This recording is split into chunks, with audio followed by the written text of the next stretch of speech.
Good morning, good afternoon, good evening, wherever you are. My name is Armando Perla, and I am an independent curator, consultant, and activist working in the museum sector. I am also a board member of the International Council of Museums International Committee on Ethical Dilemmas. And before we begin, I want to acknowledge that I am a settler of color connecting from the traditional unceded lands of the Kanien'kehá:ka Nation, who are recognized as the custodians of the lands and waters on which I am located today. Tiohtià:ke, Montreal, is historically known as a gathering place for many First Nations. Today, it is home to a diverse population of Indigenous and other people. I encourage each of us to take time to research the Indigenous history and the present of any location where you may live and work. Thank you for joining us for today's conversation, Setting the Foundation. Today's conversation is the first one in our four-part series, looking at the return of the ancestors, belongings, and treasures of Indigenous peoples, which are currently held by museums and other collecting institutions around the world. The Expert Mechanism on the Rights of Indigenous Peoples, EMRIP, provides the Human Rights Council with expertise and advice on the rights of Indigenous peoples. It assists member states in achieving the goals of the United Nations Declaration on the Rights of Indigenous Peoples. A little over a year ago, the University of British Columbia in Canada hosted an expert seminar in support of EMRIP on the theme Repatriation of Ceremonial Objects and Human Remains under the UN Declaration on the Rights of Indigenous Peoples. One of the seminar's objectives was to provide input to an EMRIP report on the repatriation of ancestors, belongings, and treasures of Indigenous peoples currently held in the hands of state institutions like museums and universities.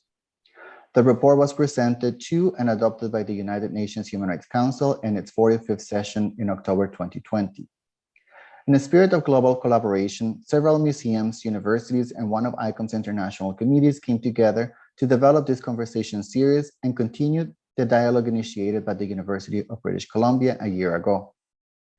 I want to thank each of the partners who have made this event possible: the Illinois State Museum, the Residential School History and Dialogue Center at the University of British Columbia, the Museum of Us, Ohio History Connection, the Master of Museum Studies at the University of Toronto, the Canada Research Chair on Civic Museology at the University of Montreal, the Maryland Institute College of Arts, MICA, and ICOM's International Committee on Collecting, COMCOL. As professionals working in museums, universities, and the International Council of Museums, all of which are directly addressed in the report, we believe that it is necessary to move our institutions forward in finding tangible ways to meet the report's recommendations.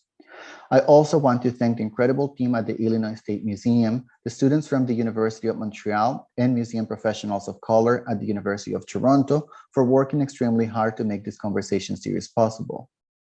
Now, let's meet the speakers who have accepted our invitation to take part in our conversation today and who have joined me here in this conversation series.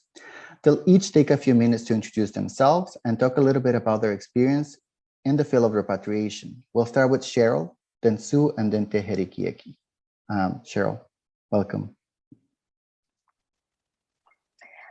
Thank you, and good afternoon to you, and good morning to those of us. Well, I guess it's early afternoon now on the West Coast. So thank you very much, Armando, and all of the organizers for the invitation to join you today. My name is Sheryl Lightfoot, and I am Anishinaabe. I'm from the Lake Superior Band of Ojibwe, almost in the middle of North America. I am a Canada Research Chair of Global Indigenous Rights and Politics here at the University of British Columbia, or UBC for short. And the centerpiece of my academic work under that Canada Research Chair appointment is the implementation of Indigenous human rights. So primarily the United Nations Declaration on the Rights of Indigenous People, but other instruments like the ILO 169 Convention, or more recently, the Organization of American States Indigenous Rights Declaration, and other instruments that we can expect will appear on both the national and international level in the future. And the focus of my work is to bring all of those principles into practice and analyze in a comparative way, cross-nationally, cross borders, and globally, how we can fully implement those on the ground and in our day-to-day practices, all of us. And so that's been the highlight of my academic work for about 15 plus years now. And so through that Canada Research Chair, and then also my appointment as Senior Advisor to the President of UBC on Indigenous Affairs, I took a special interest in this topic originally as a researcher and a supporter from the University of British Columbia. And so I enter this area and this field from that perspective, from a very principles into practice-based focus as an academic. And then we'll just add that coincidentally enough, most recently, I've been appointed as the North American representative to the expert mechanism on the rights of Indigenous people, and will be taking up that role as a partial appointment on Saturday, May 1st. So things tend to come full circle. I was the central organizer for this expert seminar last year that was held at the University of British Columbia, and I'm happy to talk about that in our conversation today, how that evolved and where we went with it, and what some of the key points of success were. And then I look forward to continuing this conversation as a member of the expert mechanism now going forward. My name is Suroli. I'm a settler whose parents immigrated to Canada from England during World War II. My heritage is entirely colonial. My grandfather worked for the British government in the Sudan, and my father worked most of his career for what is now known as Crown Indigenous Relations and Northern Affairs Canada. I was born in the territories of the Anishinaabe peoples in Ontario. And just prior to university, I was fortunate to travel to Inuit Nunangat, the Inuit homelands. And I want to thank the many Inuit over the years who have instructed me and shared knowledge with me, because that trip to their lands and subsequent trips really formed the pathway for my career and where I am today. Before discussing my current position, I just want to let you know that I'm coming to you today physically from the Museum of Anthropology at the University of British Columbia. And I will refer to this because I slip into this all the time. Most of us refer to it as MOA. MOA is situated on the ancestral unceded territories of the Hunkaminam-speaking Musqueam peoples, and these are also the lands on which I live. I thank Musqueam for their hard work and generosity, both to MOA and to me personally. Since the museum's founding in the late 1940s, Musqueam has questioned the museum and our actions, and has guided us to start down a pathway to being more reflective, accountable, and inclusive. And I will mention more about this relationship a bit later in our discussions. I hold a joint position with the Museum of Anthropology and the Department of Anthropology at the university. At the museum, I'm a curator and current chair of the Repatriation Committee.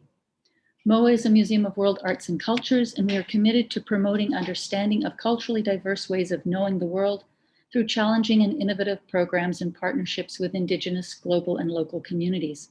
So our work at MOA seeks to work with community and build relationships in multiple ways. For example, in our collections work, through making belongings accessible for use in ceremony and community research, developing co-produced and collaborative exhibitions, and undertaking repatriation. In the Department of Anthropology, I'm an associate professor and current director of the Laboratory of Archaeology. The Lab of Archaeology is a provincially designated repository for belongings and the records associated with them, unearthed and created during archaeological practice and projects.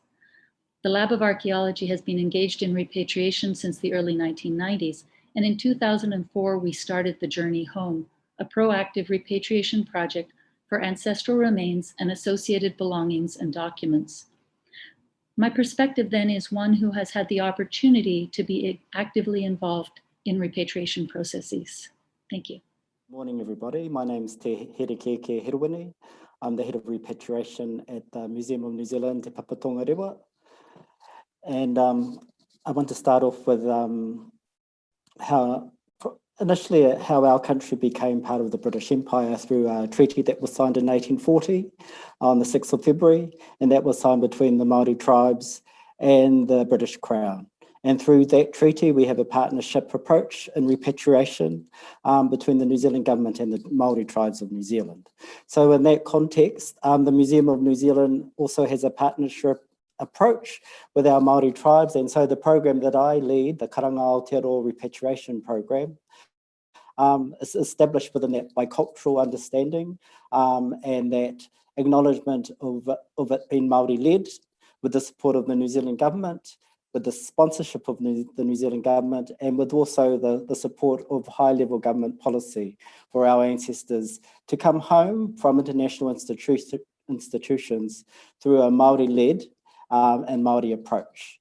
And so I have the privilege to be the head of that program, and I've been the head for the last 14 years.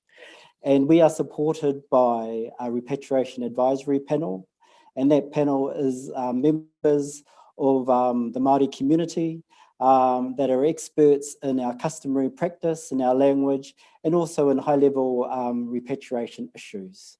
And we are also supported by our museum is led by both by two leaders. One of those leaders is a kaihotu, and the kaihotu is our Māori leader for the whole organisation. So it's simple for me to say that I'm the head of repatriation, but I have so many support systems, infrastructure-wise, policy-wise, financial-wise, for our repatriation group to undertake our work. So good morning, everybody. It's just past 7 o'clock in the morning in New Zealand, and I just want to acknowledge you all. And I want to acknowledge the kind invite to participate in the panel, and also to the kind invite from Sheryl last year to participate in the discussions last year in Vancouver. Thank you. Thank you all for, I mean, it is really a privilege to have you all here sharing your expertise and your knowledge with us. And thank you again for taking the time. I wanted to talk a little bit about, I guess, hearing you talk makes me think of the words of Eve Tuck and Wayne Young, and talking about decolonization not being a metaphor, and also that relation that they make with repatriation. And I wanted to hear, I guess, you know, some of these tangible actions that we can take to make this decolonizing work as well in relation to repatriation. And I was wondering, Sheryl, if you could talk a little bit about how, or why and how you became involved in the organizing of the expert seminar last year at the UBC. I think we really all want to hear a little bit more about that. Well, thank you so much, Armando. I think we have to step back a little bit to give some background with UBC. And as Sue mentioned, MOA, the Museum of Anthropology here, has over the decades, over the years, shifted its operations and its approach to something much more of a partnership model that we would like to see replicated around the world. And I've been here at University of British Columbia for about a dozen years as a research professor and Canada Research Chair. So I've had an opportunity to watch this relationship in action on a day-to-day, week-to-week basis. And I've just come to be part of it as lived experience, both as on campus and with the Musqueam people. And I've just been so impressed with that relationship and how it's evolved over time. So that's just the background.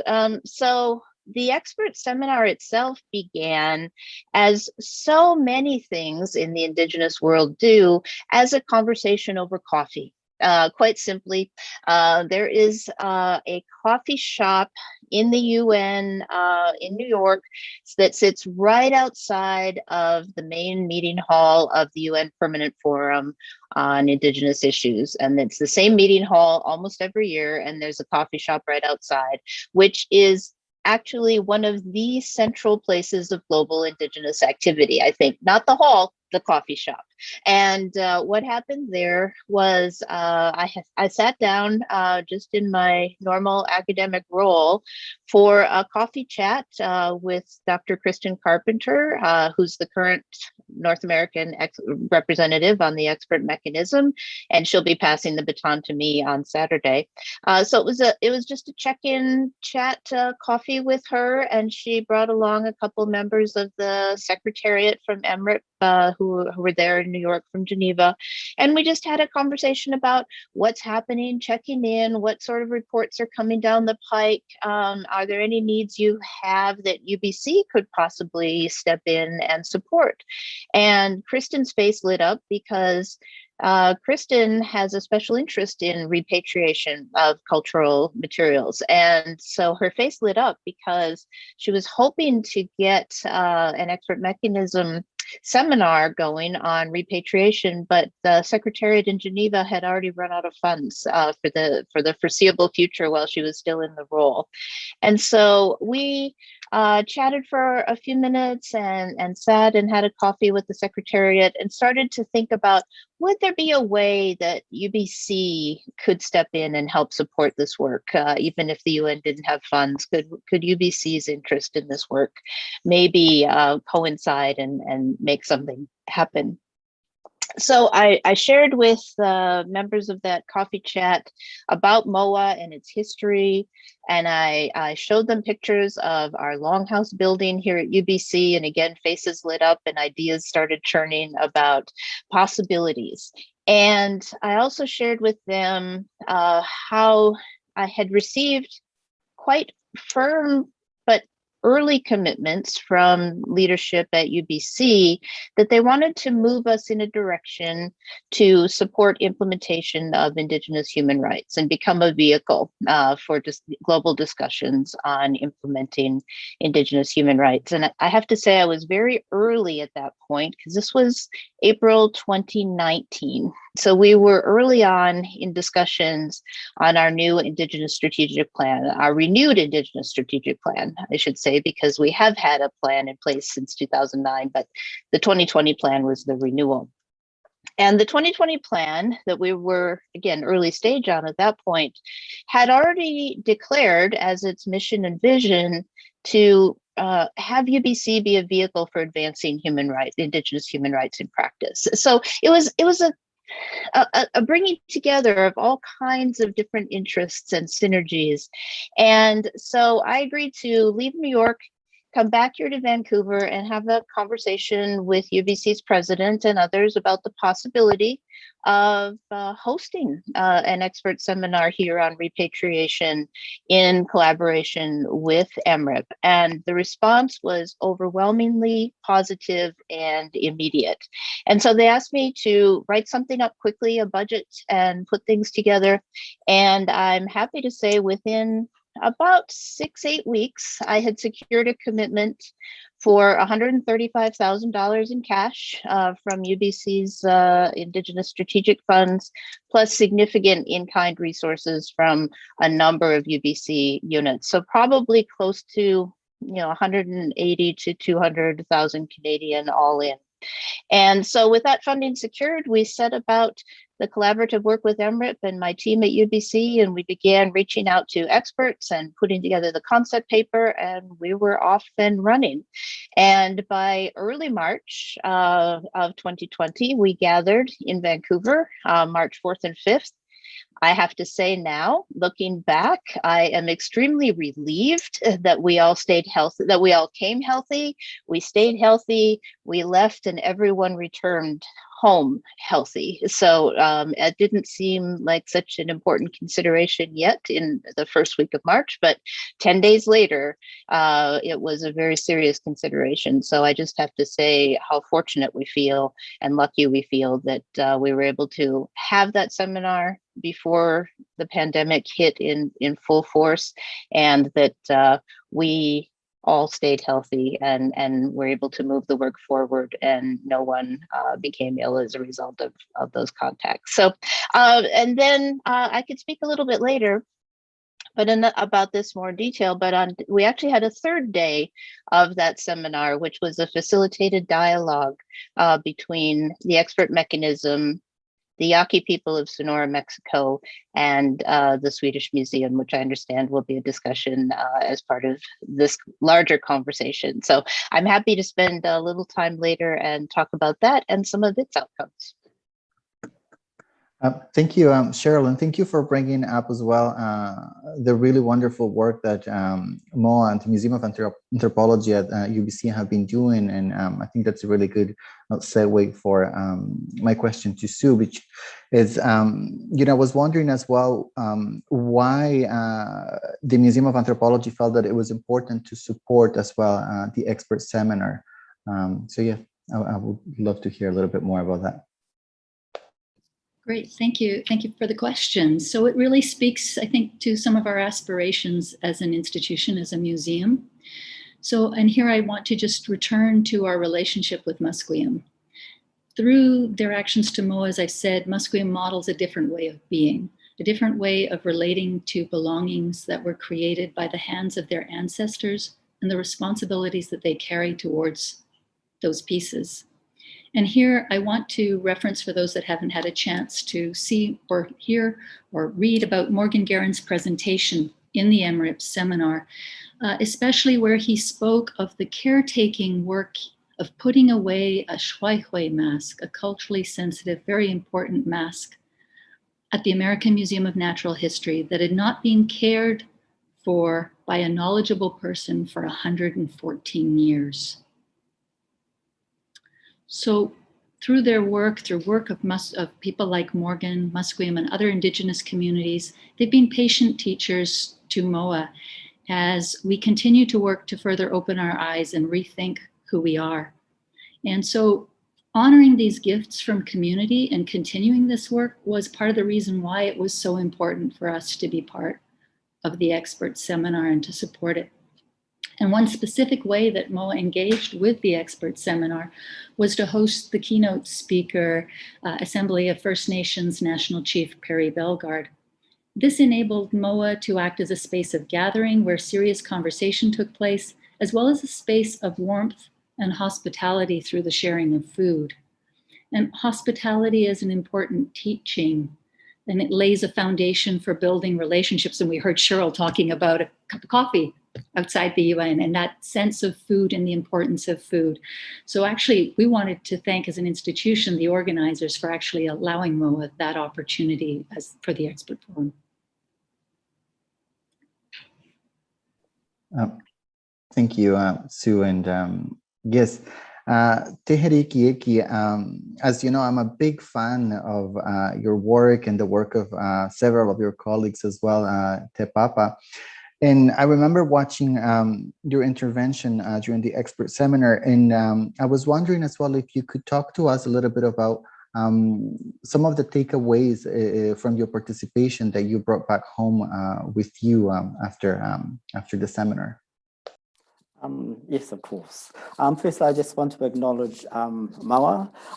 I started my job in 2007, but in 2008, we did the repatriation from Vancouver from your museum, Sue. I didn't get to meet you, but it was a wonderful opportunity for me, for us from Te Papa to receive our ancestral remains and to also to meet the Musqueam people.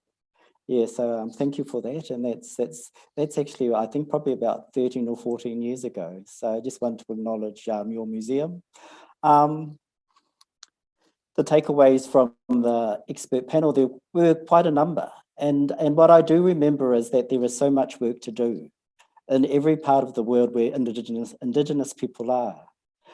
There are definitely leaders around the world, and our program in Aotearoa, New Zealand started in 2003, but I could tell from the depth of knowledge within the room from the experts that there was so much depth of knowledge throughout the world. And our museum and our program had to do a lot of catch up from 2003 to actually get to that stage where we could repatriate our ancestors with the confidence from the museums and institutions overseas. And I think one of the other takeaways for me is that a lot of institutions and museums throughout the world, they can create barriers to repatriation. And those barriers can be internal policy, and we did some work in the United States in 2013, and we visited quite a number of museums. And we found out that a lot of them actually don't have international repatriation policy. So even though our program could request the repatriation of our ancestors, they actually didn't have a policy to actually allow our ancestors to come out of their museum. So what those institutions did is we built a relationship with them, and then they implemented an international policy for us, for our ancestors to come out of their museum and to return home. So one of those, those are actually quite big institutions in the United States.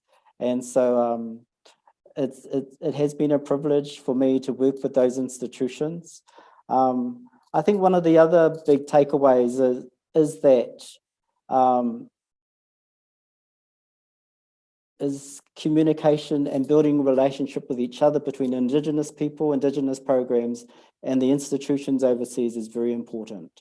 And so the expert panel provided that catalyst for those that didn't know each other to actually build that relationship. And I did wonder what happened on the third day, and I'm encouraged by that conversation that did take place, and I think that was great. That's very important. And part of the reason why I talk about barriers being put in place by institutions, but also state governments and also governments, is that in traditional times, our tribal groups or our First Nations people didn't have those barriers. And we didn't have those barriers, like between Mexico and the United States, or between the United States and Canada. And so those have been created more recently, those country barriers. And I think sometimes the institutions that hold our ancestors need to be more accepting that Indigenous-led programs or Indigenous-led requests actually come with the support of the communities, and that's quite important. Yeah, so I think I'll just leave it there and just talk. And I just wanted to highlight that institutions, many around the world, have barriers to repatriation, and it's through their policy. And they have to actually be more understanding of how difficult it is for Indigenous people to actually repatriate our ancestors and jump all those barriers at the same time. Thank you, Tehera Kieki. Yes, this is actually really nice that you bring up these issues about having institutions to be more open and understanding and what repatriation means for Indigenous peoples and Indigenous communities. And something that as well I want us to talk about, and I think we're all also are curious about hearing Sheryl tell us a little bit more about that third day. But it's sort of thinking as well about like some of the objectives of the expert seminar and of the report as well, which was in great part to try to develop or to push for this adoption of an international repatriation process. But I was wondering what has happened since the end of the expert seminar and since the adoption of the report as well. And I think here it will be as well a nice opportunity to talk about the Yaqui Nation and the World Culture Museum. And yes, Adriana, who is actually the curator overseeing that collection from the museum, will be on the third conversation, and Annabella from the Yaqui Nation. So it's going to be as well very nice way to bring all of that together.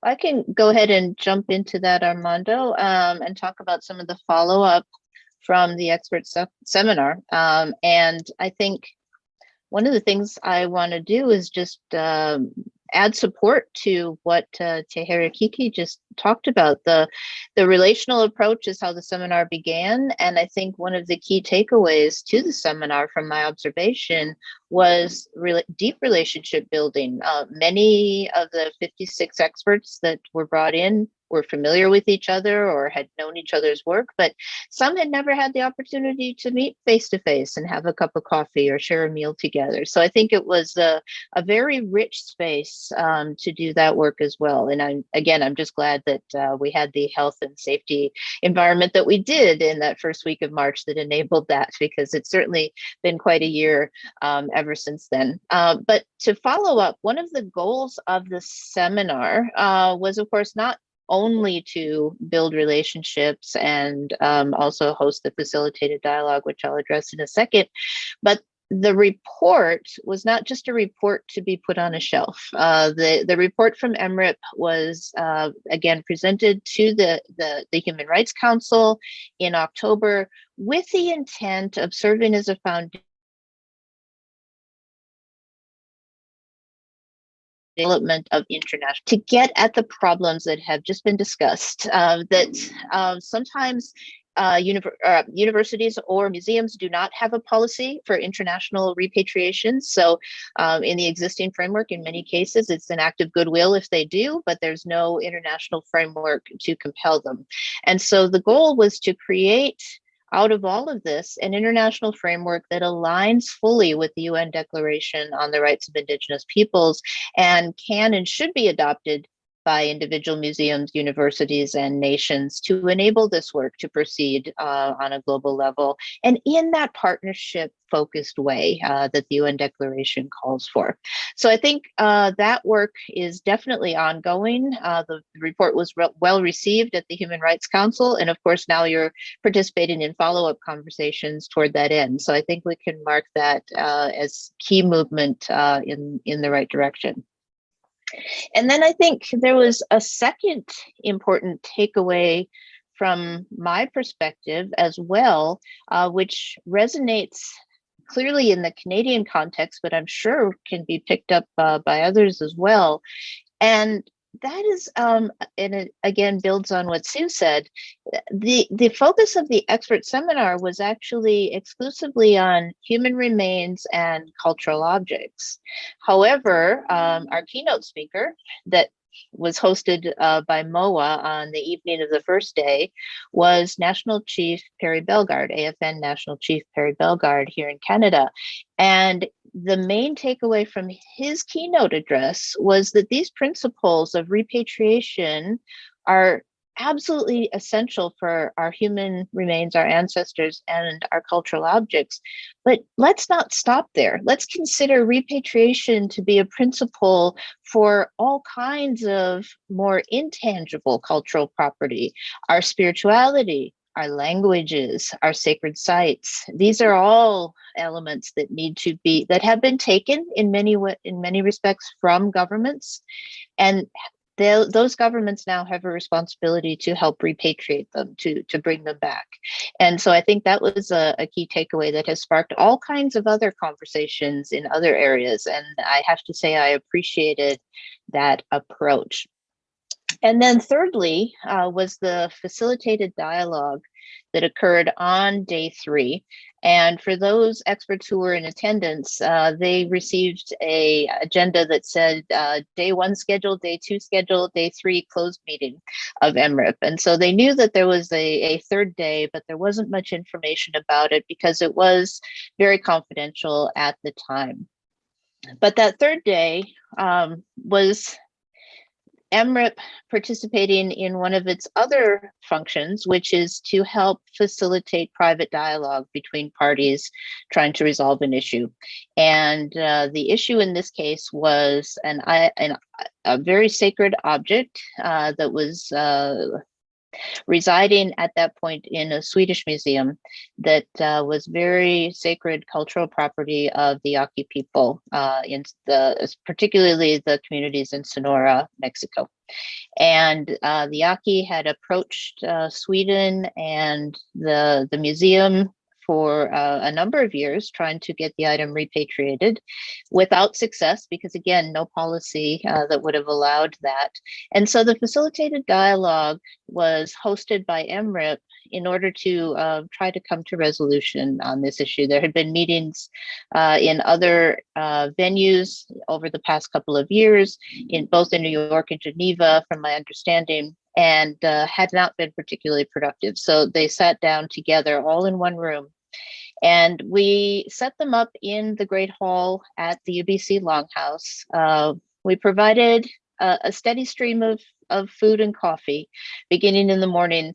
And the instructions to the catering team were, don't disrupt the group, just quietly slip in, refresh their food, refresh their coffee, keep it always present so that no matter what, anyone could take a break, grab a biscuit, grab a coffee, and perhaps sit down. And then we also provided both the Swedish Museum and the Yaqui with private spaces where they could retreat and caucus themselves and then come back into the main space. And we asked Musqueam elder Larry Grant to come in the morning and open the dialogue in a good way, which put the group tremendously behind schedule, completely blew through the agenda, because Elder Grant had a lot to say on this subject. And then we followed Indigenous protocol and went all around the room, and even with myself still present. And we spoke about ourselves, we introduced ourselves properly, we talked about the importance of the conversation. And while we had only allotted 15 minutes for the intro by the Elder Grant, this actually took about 90. So like I say, it completely blew the agenda. But what I was told at the end of, and then once that was done, Elder Grant and I made ourselves scarce and left the group alone to proceed with their work. But then we came back at the end of the day, and what we heard was that, of course, there was a positive outcome to the conversation, and I'm happy to report what is now public as of last week is that the Masikova will be coming home. There was agreement made at that dialogue.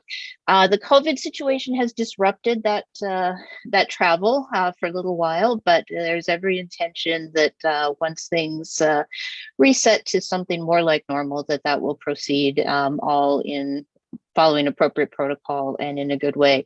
But all the feedback I got, both from the museum staff on hand and the Yaqui, as well as EMRIP, was that by removing themselves from where they would normally meet, a conference room in Geneva or the UN in New York, putting themselves into this very lovely space, sitting down over a continuous spread of coffee, treats, and tea, and just having the tone set in an Indigenous way, speaking our Indigenous languages, and connecting on that level made all the difference in the conversation. And so I'm just so pleased to hear that movement is going to be happening, that everyone walked away with good feelings and a happy spirit and a happy heart. And so that particular case is one very positive, but that can be replicated in over and over and over.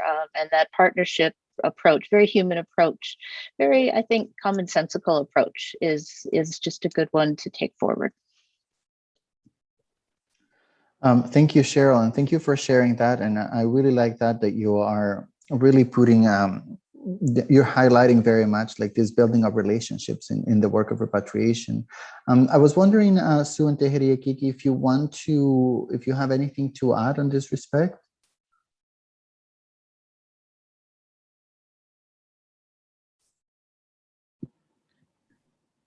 Or we can. I would just like to add that that EMRIP, I think one of the real takeaways for me about the whole project is that when we think about repatriation, or myself, when I think about repatriation, I think about return of power, control, and authority. And for me, one of the other things that came through from the expert mechanism and through talking with people were also repatriation as governance, relational accountability, and community health and well-being. And I think that really speaks to the human rights based approach that's being brought forward through that. And so for me, I've been trying to think through in the last couple of days since I got your questions and thinking through this as a conversation, what has happened in the last year, and are we moving forward, or what's actually happening? And I have to say, I think what a roller coaster year it's been. And when I think back to the EMRIP event in early March, and Sheryl has alluded a couple of times to the health concerns there were hints that something major was on the horizon. The presenters' bags were a water bottle, hand sanitizing wipes, and Kleenex. But none of us had a clue what was about to come. And when I look at what's been happening in the world, when I follow the news reports of repatriations that have been happening, when I look at the activist work that's being done by people like Mwazulu Diabanza with his I Want to Report a Theft work that really brings repatriation to the fore and to the public, I think that there's a lot of work that needs to be done in that area. And when we look at what's been happening with the Benin bronzes over the past year, that's a huge topic of conversation, both with that work, with the Finders Keepers podcasts, with the Bruges Museum's publication, the very controversial launch of digital Benin. And yet there remain many challenges, I think, to repatriation that in the international sphere. Witness how little has advanced with President Macron's statement about the return of looted African heritage. And in my own field, just 2 weeks ago at this annual meetings for the Society for American Archaeology, there was a paper arguing that NAGPRA had led to creationism in archaeology by giving control over research to Native Americans. So I think that there's still a huge amount of work to be done. And then when we think about the work and when we listen to what people are saying, as someone who works in an institution, I'm really aware that so much of this work is still resting on the backs of Indigenous peoples and their communities and their members to go out and create these relationships that foster the goodwill and allow repatriations to take place. So I think there's been change. We've come a long way since the 2002 Declaration on the Importance and Value of Universal Museums, and the pace has been accelerating, but I really feel there's still a lot of work to be done, especially in this area of putting all the work on Indigenous peoples, on the reclamation of their heritage, and there's so much that we as institutions need to be moving forward. Thank you, Sue. There is one thing I do want to add, and is to acknowledge the location where we did have the expert seminar. I'm not too sure of the right words in English to use, but the Longhouse, where we had the expert panel, and to be supported by the First Nation people's representatives from the land, and that allowed us, of Indigenous who do come from Indigenous communities. In one way, it was a celebration of who we were as Indigenous people, and it's a celebration of our languages and our cultures, because we brought them with us, and we felt safe enough actually talking our native languages, our Indigenous languages, and imbuing our speeches or our conversations with our tikanga, our customary practice. So I really appreciated that. And it was a real safe place for us to be who we were as Indigenous people. So thank you, Sheryl. If there's anything that anyone wants to mention it here in our panel, or if there is a question as well from our audience. I do have a comment about that particular museum, is that I've been to a number of international meetings over the last 5 years, and representatives of that museum or people associated with that museum have indicated to me that they do have Maori ancestral remains. And so even though their policy may not have been very well supportive over a number of years, the people that work there have quite a different perspective. They're actually quite encouraging to repatriation. And so, so you do get disclosed when you meet with people in the international context, you do find out quite important information from those conversations when you're taken aside. And I will start the process of seeking our ancestors from that museum now. So it's, it's more museums are becoming more open to repatriation. Yeah, great. That's really great. And I also think that, like you said, because there's also a lot more spotlight on this topic as well, that we're also getting to know which museums, like hold remains or which ones are also willing to work. And I think that really is helping as well. I don't see any other question right now from the chat, but if there is no other question, I did have another question that I wanted to ask you, and that is as well in relation to some of the recommendations in the report, but also from the conversations that came about during the expert seminar. And I guess something that really interested me was the fact that many times, and I mean, you've also mentioned here, that need to really sensitize museum professionals working with collections, the ones who are at the front of the line, right? And hearing from the expert seminar, how many of the attendees said that if museum professionals aren't really trained or sensitized, then Indigenous peoples can get through the door.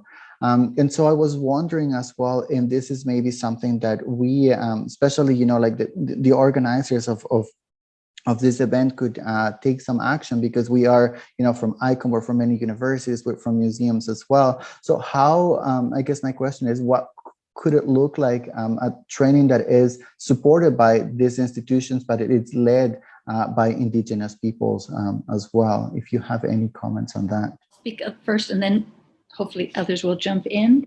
I was really intrigued by this suggestion, because hearing directly the histories of survivance is one of the best teachers for museum professionals. Being in that EMRIP seminar and listening to the voices of people talk about their histories and how they have continued to be, and what these belongings and pieces that are in museum collections mean to them, is the most powerful teacher you can have.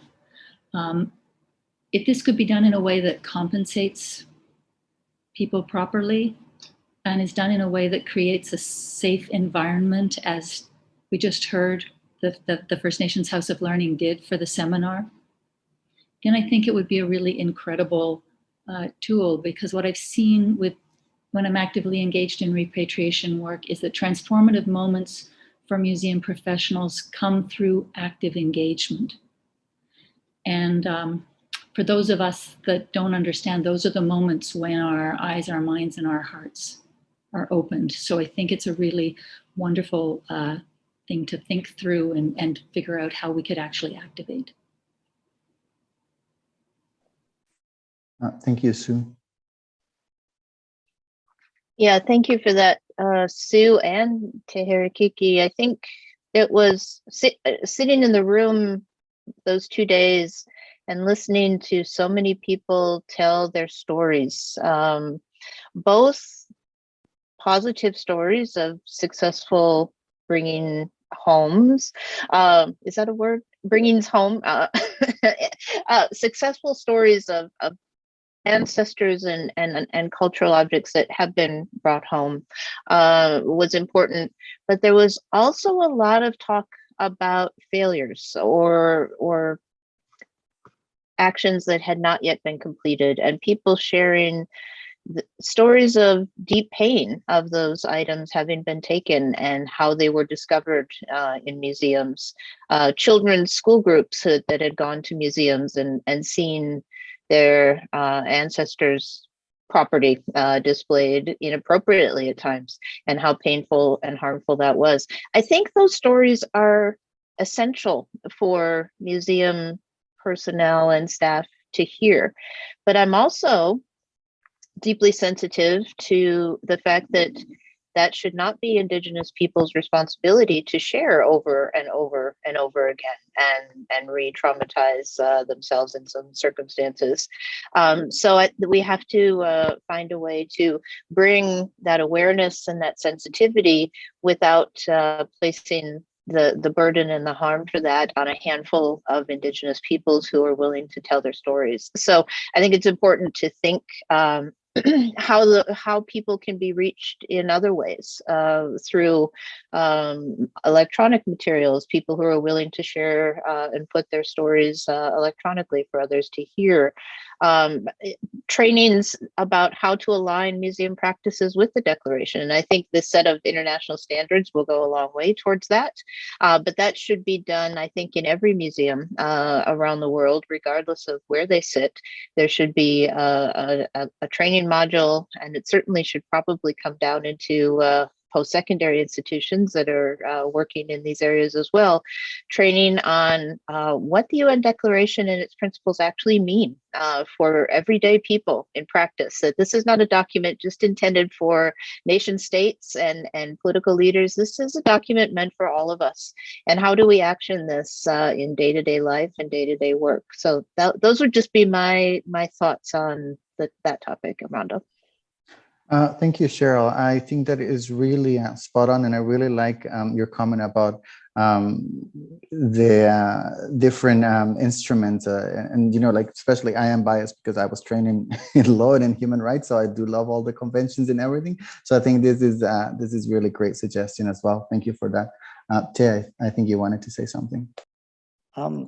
I just wanted to share my my first experience of an international repatriation in 2007, and we went to repatriate our ancestors in the United Kingdom.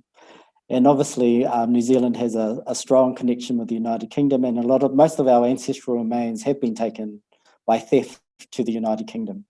And during the repatriation ceremony, the representative, and I think he was the chair of the institution, he highlighted that the reason why they repatriated our ancestors to us because they were of no value to them. And he said that to us directly, that these ancestors or these remains were of no value to their institution. And I just had to think about what he had said. And I don't think he actually realized what he had said himself. To a group of people that had come up to uplift their ancestors, traveled from the other side of the world, and that was what the kind of speech that we received, that our ancestors were of no value. And so that training is very important. Because it helps alleviate the tension between Indigenous people and the institutions that hold our ancestors, that there have to be appropriate ceremonies and there have to be appropriate speeches. And fortunately, I was brought up by a very kind mother. and that upbringing that I got from my mother allowed me to just put what he said, put it aside. And one of my work colleagues actually took me aside for 5 minutes so I could cool down. And I think that's the other important thing, is that you have to have the support of other people in the group when you're repatriating. It can't be one person. It has to be a number of people that can support each other through this process. And that's why we take elders with us. And those elders will support us through these very tense moments at time. But that training is very important. With that, I would just really again like to thank you for being so generous with your time and with your knowledge, and for taking the time to come and join us today.